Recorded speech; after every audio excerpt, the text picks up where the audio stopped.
weekly vlog. I am on my way to work, and when I go to work I try to either walk, Uber, but I have enough buffer today, so I'm going to take the bus. The bus is surprisingly actually faster than Ubering. I think I mentioned in one of the previous videos, Ubers aren't actually that easy to come by. They take so long to get to you, and then there's a lot of traffic on the roads, so taking a bus is actually better because they have their own dedicated lanes and they always run on time. So it's actually quite a reliable transportation system.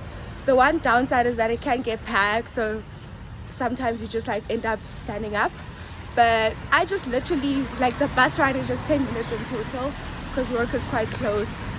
So yeah, so today is gonna be jam-packed, but hope you guys enjoy this vlog.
That was rough. I think when I take the bus for 8:30 to get to work by 8:30, that's the most common travel time, so it gets so packed. But when I take it for 9:30, I find seats, I'm relaxed. So now I'm kind of thinking, if I'm going very early, I should Uber instead, and then when I'm going in a little later, I should take the bus, because yeah, I was standing half of the time, and then when there were empty seats I was like, I'm about to get off. But anyway, let's go in for an 8:30 meeting and then grab breakfast and then just work. So yeah.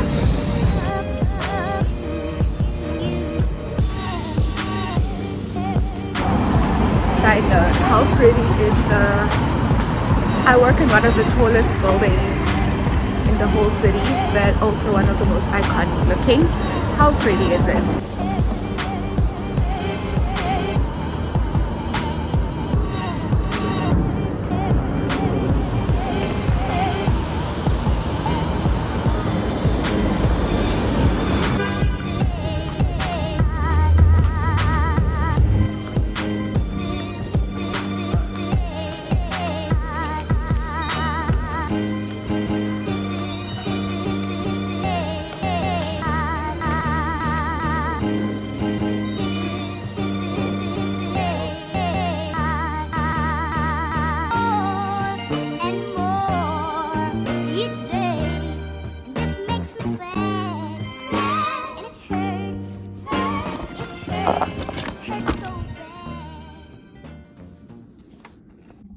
Okay, I've finished a couple of meetings, so just taking a mental break, and then I'm probably going to just have some water and then continue powering on. So nothing too exciting happening today besides just work and pushing on some of the deliverables that we need to do. So yep.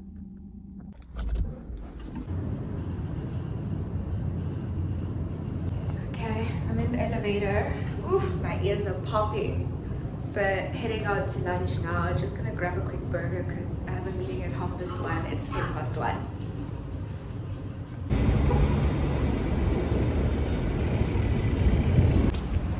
Okay, so I'm going to walk to the burger place because I feel like something hot. I didn't have breakfast and it's good burgers. So yeah.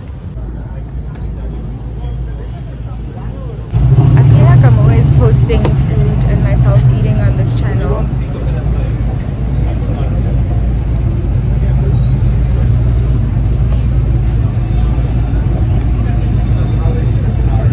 Best burger place by far. Just gonna eat for 2 minutes, go for the meeting, then eat afterwards.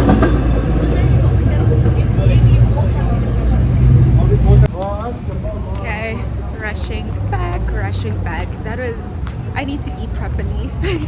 But I have a meeting, a life of meetings.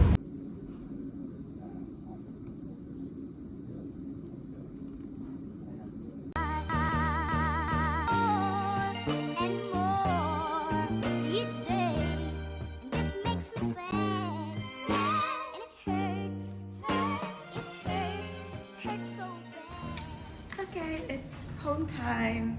Managed to get some food at the office, pizza and Coke, and then I'm gonna head back. I think I'm gonna use the bus because it should be decently okay at this time. So yeah, let's go home. Hello, so I came home to change because I'm going to an event and I felt like I was wearing a little bit too formal, but also my hair is starting to crash out. I just don't know what to do next, so if you guys have any recommendations. But this is a tech event. I'm trying to show more tech events given that I'm in Silicon Valley. Hope you guys enjoy. I definitely will. It's gonna be massive. Can't wait for you guys to see. Hi. How are you? Good, how are you?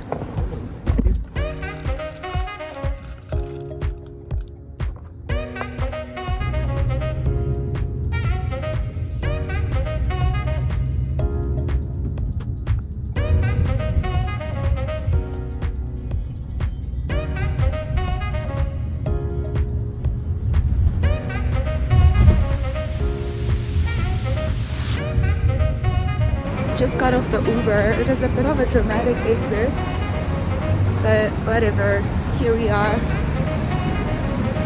So it's held at a co-working space called Entrepreneurs First in a very fancy environment, I must say, but let's go.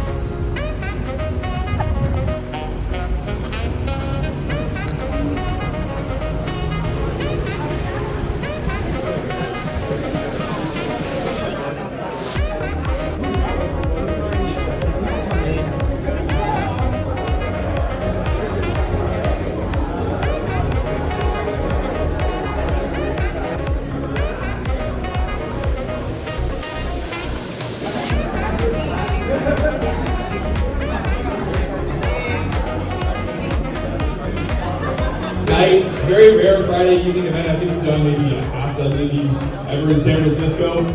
My name is Chapman, by the way. I will be your host for tonight. Just about everybody's used an agent. Great. Who here has already used Manus? Who here has already tried Manus? Okay, awesome. Well, you're also going to be getting free credits tonight, so look forward to that. I was about to say that, right? Yeah. Okay. Who here has already used ChatGPT agent? A brand new agent that just came out in the last 24, 48 hours. Okay, we've got like 10% of hands. That's pretty reasonable. Who's giving the first keynote presentation? Round of applause for Tyler. Beat me to it. Thank you. Alright, thanks everyone for being here on Friday night. I know also it's like go-to-market strategy and partnership thing. And yes, that's me.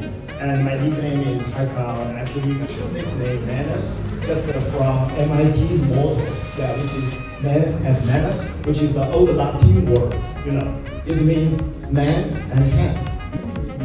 Watching our friends, watching our colleagues, give our logo to Manus and ask him to generate a poster so we can put it on Luma. So Manus will first analyze the style of our logo and decided what styles he should use to generate the image. And so that's the difference. And also, many people they are also using Manus its browser to log into your Luma account and find all these attendees information downloaded into. I disclose this, and it's so early for both of these products, for the whole market in general. You know, there's so many people that have never had an agentic experience, and so the story is far from over. But let's just watch side by side on a few tasks and see some of the different results. In this case, the prompt that's been given to the Manus general agent and to the ChatGPT agent is to create a data visualization dashboard webpage to showcase Labubu's product performance. For anybody here who's not terminally online or maybe a little older, it's a toy. You can buy it for your kids, if you can get one in stock. But anyway, watch Manus here. It's going to show you what it's doing. Same with the ChatGPT agent here. A little bit of a different, decisions being made on user experience. But let's skip forward because some of these tasks take some time. 7 minutes on this task or something. Let's see the results of each. Never before shown, by the way. Our team in Singapore has been up all night running tasks on all of the competitive agents out there and seeing how they compare. And from China, I know you're now in Singapore, right? Yeah, we just like the whole company is based Yeah. in Singapore. So I just want to understand, I think a lot of us here want to understand, what are the headwinds that you're feeling, if any? You don't say there's no headwinds, but I want to understand the headwinds that you feel being a Chinese or Asian in general company. Okay, I think it's just there are a lot of payments, And regardless of that, what is your timeline to AGI? How near do you think you are, and then what role, if you're not building AGI yourself, what role is Manus play in that? I don't get your question. It's like, actually from a builder's perspective, I think we've already reached AGI many times. But the problem is that whenever we reach AGI, we will always set a new standard for the AGI. It's like if you drag somebody. I mean, tonight, that's all we've got here. If you want to. Hello, I am done. Ooh, look at the Salesforce tower in all its glory.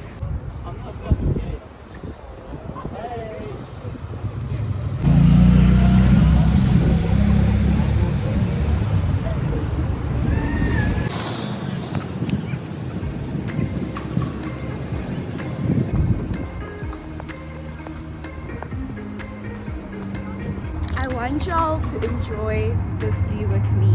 It is absolutely insane.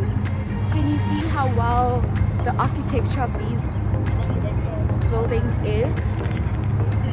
And then they all face the ocean front. And that amazing bridge. This is beautiful. Wow. So I'm currently in a place called South Beach. So it's like South Beach and North Beach, just a little bit up ahead there. And then it's filled with like the financial district as well. So a lot of the big banks, consulting firms, VC firms, tech companies are all housed here. And it is insanely beautiful. And then there's the bridge of a lifetime. And then the ocean. It's a very pretty place, hey? Pack kites, you have some competition. Look at this arrow. So yeah, so that event was so invigorating. The platform is definitely much more stronger, just a very overall strong product than OpenAI. It was able to generate outputs. I think OpenAI ChatGPT is very conversational, and like while there are some outputs it can generate, and yes, they only launched the agent yesterday as at the time of recording this video, but it doesn't like go beyond to produce like really quality deliverables. So they showcase different use cases as you guys saw, but one of the things that I really liked is like how it focuses really on outcomes. So if you wanted to build a podcast based on lecture notes, or something that I'm going to personally try out is make it scrape a range of different startups that have raised seed or series A in specific verticals I'm interested in, and then how can it create investor reports, and then I just listen to it 10 minutes each morning, or new breakthroughs in AI, and then just have that. So I thought that was really fantastic. I would encourage you guys to just try it. There's a lot of free credits that you get per day. And the only concern I have is more that the founder's Chinese, what a lot of Chinese companies do to bypass the discomfort that global companies would have in terms of engaging with China, is set up their base in Singapore, but they obviously Chinese owned. and then that limits a lot of their growth, particularly within the US market. This business is quite global. They have clients and customers all over the world, but the US market is one to crack because of it is the most mature and commercially strong market. So that's my only con in terms of their growth prospects, but I love the fact that it's a very hustling team, small team, amazing product. I think one of the strongest agent products, the number one agentic product that exists, general agent product that exists. So it was a great event and great platform. I think the only thing that's very tiring about the San Francisco event is like the networking aspect, you know, because it's like you are always having these conversations, everyone's doing things that are similar. So I think I just need to personally think through like what are the types of networks I'd like to optimize beyond obviously going to connect with the founders of these different businesses and, you know, doing my own work. But yeah, just like, how do you guys think about networking? Like, how do you see the role that networking plays in like just your personal life, and how do you then go about navigating that in events? If you know better, please let me know. I'm really looking for inspiration.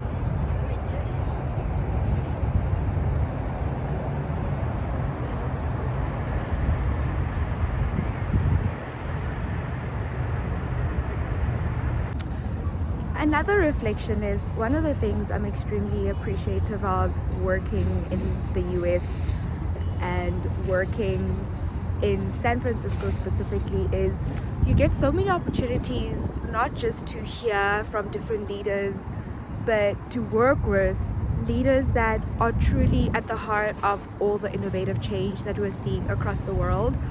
I was reflecting on how my experiences when I was working in South Africa, I obviously worked on very interesting and complex problems for big companies, but these companies were mostly focused just on South Africa or just on Africa, and they had different scale of problems, right? Like it was mostly some of the macro headwinds, it was, you know, infrastructure challenges, it was people challenges, etc.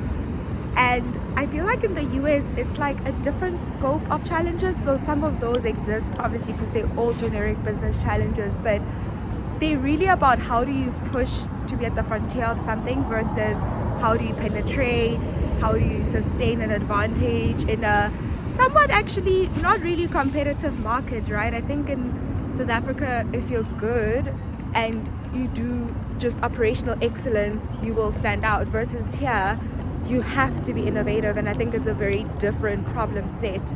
So I've enjoyed just flexing those parts of my brain to think in that way and really thinking through what is that toolkit to build to solve those type of challenges over and over versus the ones that have been within scope of my past experiences. So I'm really grateful. I think San Francisco is at the forefront of many different things, and I still feel so appreciative wholeheartedly to God for just the opportunity to even be here, network with the people who are really just challenging and defining the next decade of the world, and ultimately just learn so much, you know.